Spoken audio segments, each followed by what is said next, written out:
स्वागत है आप सभी का आज के इस बेहद दिलचस्प और सच कहूं तो रोंगटे खड़े कर देने वाली चर्चा में। आज हम 1995 के मुंबई या कह लें बॉम्बे के दादर स्टेशन की एक ऐसी खौफनाक स्थानीय कहानी के पन्ने पलटने वाले हैं जो बरसों से लोगों के बीच दबी छुपी है। हम सिर्फ कहानी नहीं सुनेंगे बल्कि ये भी समझेंगे कि कैसे इंसानी दिमाग और सुनी सुनाई बातें मिलकर कुछ ऐसा गढ़ देते हैं जिस पर यकीन करना मुश्किल हो जाता है। तो चलिए बिना किसी देरी के इस रहस्य के सफर पर निकलते हैं। अब इस कहानी में आगे बढ़ने से पहले जरा एक बात सोचिए, क्या कभी आपके साथ ऐसा हुआ है कि आपने कोई सपना देखा हो और जागने के बाद भी वो इतना असली लगे कि दिमाग कुछ पलों के लिए असलियत और सपने के बीच का फर्क ही भूल जाए। ये जो एक अजीब सी उलझन होती है ना, जहाँ यथार्थ और कल्पना आपस में टकराते हैं, हमारा आज का ये पूरा विश्लेषण बस इसी मनोवैज्ञानिक द्वंद्व के इर्द गिर्द घूमता है। तो कहानी शुरू होती है 1995 के दादर स्टेशन से। उस दौर में दादर का ना एक अजीब सा दोहरा चरित्र था। एक तरफ तो ये स्टेशन हमेशा की तरह भारी भीड़ और हलचल से भरा रहता था। दिन हो या रात लोगों का आना जाना बस चलता ही रहता था। लेकिन इसी स्टेशन के कुछ ऐसे प्लेटफॉर्म भी थे जो एकदम सुनसान पड़े रहते थे। वहां की हवा में ही एक अजीब सी बात थी। रेलवे कर्मचारियों और लोकल लोगों के बीच हमेशा से ये खौफनाक अफवाहें रही हैं कि इन खाली हिस्सों का एक बहुत डार्क अतीत रहा है और वहां पैरानॉर्मल गतिविधियां होती हैं। लोग सच में वहां अकेले जाने से कतराते थे। और यही एंट्री होती है हमारी कहानी के मुख्य किरदार की, Raghav. Raghav railway protection force का एक जवान था। इसने सालों तक नागपुर में सिर्फ और सिर्फ नाइट ड्यूटी की थी। लेकिन जब 1995 में उसका ट्रांसफर दादर स्टेशन हुआ तो उसने अपने सीनियर्स के सामने एक बहुत ही अजीब सी डिमांड रख दी। उसने कहा, मुझे सिर्फ डे शिफ्ट चाहिए। अब आप सोचेंगे क्यों? असल में राघव का भूतों और सुपरनैचुरल ताकतों पर कुछ ज्यादा ही तगड़ा विश्वास था। दादर स्टेशन के खाली प्लेटफॉर्म्स की वो डरावनी अफवाहें उसके कानों तक भी पहुंच चुकी थीं और वो किसी भी कीमत पर रात के वक्त वहां ड्यूटी नहीं करना चाहता था। खैर, दादर में काम करते हुए उसे 3 महीने बीत गए। अब क्योंकि राघव को सालों से रात में जागने की आदत थी तो उसे अक्सर नींद नहीं आती थी। एक दिन रात के ठीक 3 बज रहे थे। चारों तरफ गहरा सन्नाटा था। उसे नींद तो आ नहीं रही थी, तो उसने सोचा चलो स्टेशन का एक चक्कर लगाते हैं और देखते हैं नाइट स्टाफ क्या कर रहा है। और बस इसी एक ख्याल के साथ उसने अपना ही बनाया हुआ वो कड़ा नियम तोड़ दिया, रात के समय दादर स्टेशन न जाने का नियम। सुनसान प्लेटफॉर्म नंबर 5। प्लेटफॉर्म नंबर 5 के पास पहुंचते ही राघव की नज़र एक 18-19 साल की लड़की पर पड़ी, जो पास की ही एक इमारत की छत से बस कूदने ही वाली थी। राघव ने किसी तरह दौड़कर उसकी जान बचाई। लेकिन जब वो उस लड़की को सुरक्षित घर छोड़ने गया तो वो जगह तीसरी मंजिल पर बने किसी पुराने खंडहर से कम नहीं थी। दरवाजे गायब थे, अंदर का फर्नीचर सदियों पुराना और टूटा फूटा था। वो लड़की भी गहरे सदमे में लग रही थी। राघव ने उसे समझाया, सांत्वना दी और अपना पता देकर कहा कि जब भी बात करने का मन हो वो बेझिझक उसके पास आ सकती है।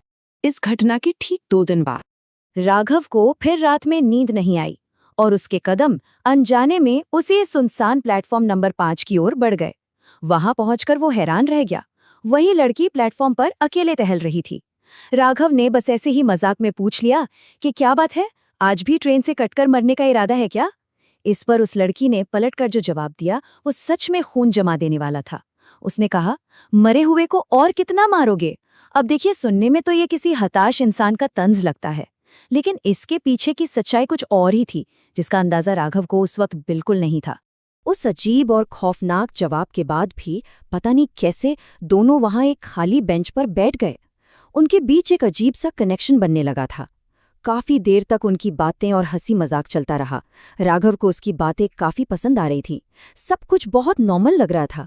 लेकिन ये जो मासूम सी बातचीत और फ्लर्टिंग चल रही थी ना, ये असल में एक बहुत ही भयानक और अंधेरी सच्चाई को अपने पीछे छुपाए हुए थी। एक खौफनाक खुलासा।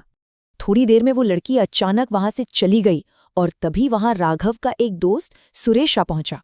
राघव ने जब सुरेश को उस लड़की और उस इमारत के बारे में बताया तो सुरेश के चेहरे का तो रंग ही उड़ गया। उसने कांपते हुए बताया कि भाई, जिस इमारत की तुम बात कर रहे हो वो तो पूरी तरह से एक वीरान खंडर है। वहां सालों से कोई नहीं रहता, ना कोई वॉचमैन है, ना दरवाजे, ना इंसान। राघव एकदम सुन्न रह गया। मतलब वो आधी रात को एक ऐसे खंडर में गया था जिसका कोई वजूद ही नहीं था। सुरेश की अगली लाइन ने तो राघव के पैरों तले से जमीन ही खिसका दी। सुरेश ने कहा, वो एक प्रेत आत्मा है और तुमने खुद उसे अपनी जिंदगी में आने का न्योता दे दिया है। सुरेश ने बताया कि वो लड़की कोई और नहीं बल्कि दादर स्टेशन के प्लेटफॉर्म नंबर 5 की वही मशहूर भटकती आत्मा थी जिसके बारे में सारी अफवाहें फैली थीं। मरे हुए को और कितना मारोगे?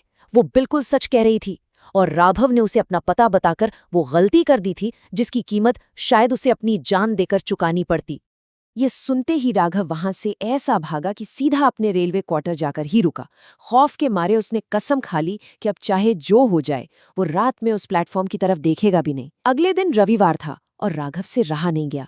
वो पूरा दिन इलाके के लोगों से इन अफवाहों के बारे में पागलों की तरह पूछता रहा और यकीन मानिए सबने इस बात की पुष्टि कर दी कि 1995 के उस दौर में प्लेटफॉर्म नंबर 5 की वो रूह वाली बात 100% सच मानी जाती थी। अब आता है रविवार की रात का वो खौफनाक मंजर। राघव अपने कमरे में सो रहा था, तभी अचानक रात के सन्नाटे को चीरती हुई एक अजीब सी हंसी गूंज उठी। और सबसे डरावनी बात, ये आवाज उसके कमरे के बिल्कुल अंदर से आ रही थी। राघव की आंख खुली और उसकी रूह कांप गई। वही लड़की उसके बिस्तर के ठीक सामने खड़ी मुस्कुरा रही थी। सुरेश की बात सच हो गई थी। उस आत्मा को अब राघव का पता मिल चुका था। वो प्रेत आत्मा राघव की तरफ देखकर बड़ी ही शांति से बोली, क्या आज मेरे साथ टहलने नहीं चलोगे? जल्दी चलो, मेरे मरने का वक्त हो चुका है। जरा सोचिए इस स्थिति के बारे में। ये एक ऐसा आमंत्रण था जिसे सुनकर कोई भी इंसान शायद डर के मारे दम तोड़ दे, लेकिन स्रोत के अनुसार राघव ने इस परिस्थिति में गजब की हिम्मत दिखाई। उसने अपना आपा बिल्कुल नहीं खोया और डट कर इस भयानक पल का सामना किया और शायद इसी वजह से वो जिंदा बच निकलने में कामयाब रहा। रोशनी की जीत और आधुनिक दादर। अब जरा 1995 के उस दादर की तुलना आज के दादर से करते हैं। वो 1995 का स्टेशन जो अंधेरे कोनों, खाली प्लेटफॉर्म्स और खौफनाक अफवाहों का गढ़ था, आज पूरी तरह बदल चुका है। आज का दादर स्टेशन भारी रोशनी से जगमगाता है। इतना तेजी से शहरीकरण और विकास हुआ है कि यहाँ रात भर चहल पहल रहती है। पुराने समय के वो डरावने स्टेशन के कोने जहाँ डर का साया मंडराता था, अब पूरी तरह से गायब हो चुके हैं। इस बदलाव ने इलाके का पूरा नक्शा ही पलट दिया है। और इस शहरी विकास का एक बहुत ही गहरा असर इन स्थानीय किंवदंतियों पर भी पड़ा है। हमारे स्रोत का एक बहुत ही दिलचस्प निष्कर्ष ये है कि आत्माएं और रहस्य सिर्फ अंधेरे में पनपते हैं। आज दादर की चकाचौंध में किसी भी प्रेत को छिपने के लिए कोई अंधेरा कोना मिलता ही नहीं है। जिस वीरान इमारत की बात राघव की कहानी में थी, वो तो आज वहां है ही नहीं। आधुनिकीकरण ने उन पुरानी डरावनी यादों को अपनी चकाचौंध से हमेशा के लिए मिटा दिया है। तो अंत में ये पूरी चर्चा हमें एक बहुत ही गहरे सवाल के साथ छोड़ जाती है। क्या राघव का वो अनुभव सच में किसी भटकती आत्मा से हुआ एक असल इनकाउंटर था, या फिर ये 1995 के सन्नाटे और अकेलेपन से उपजी महज एक स्थानीय लोक कथा थी जो डर के कारण हकीकत का रूप ले बैठी? सच्चाई चाहे जो भी हो, ये सोचने पर तो मजबूर करती ही है कि अंधेरे में पनपने वाली कहानियां इंसानी दिमाग पर कितना गहरा असर छोड़ती हैं। आज के इस विश्लेषण में बस इतना ही। इस रहस्यमयी सफर में जुड़ने के लिए आप सभी का बहुत बहुत धन्यवाद।